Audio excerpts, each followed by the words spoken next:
Welcome back. This is just a wonderful story here. A Scottsdale woman celebrating her 97th birthday is being recognized for her nearly 8 decades of volunteer work at the Red Cross. It's pretty amazing, right? Not only to live such a long, happy life, but also one rich with experience and giving back. Team 12's Trisha Hendricks has more.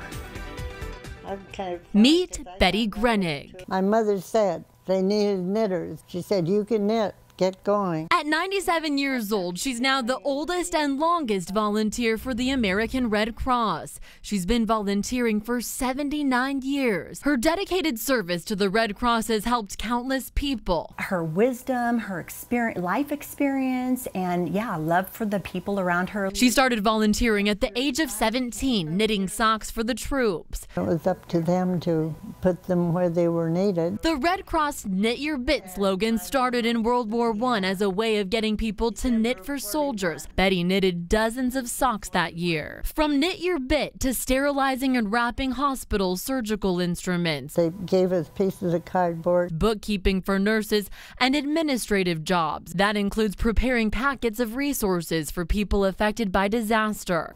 I hope their life goes on happily. Fast forward to 1961, she moved to Phoenix and started working at the Williams Air Force Base Hospital as a volunteer. Her late husband Bob also joined her as a volunteer upon his retirement. In 1993, when Williams closed, both Betty and Bob transferred to Luke Air Force Base.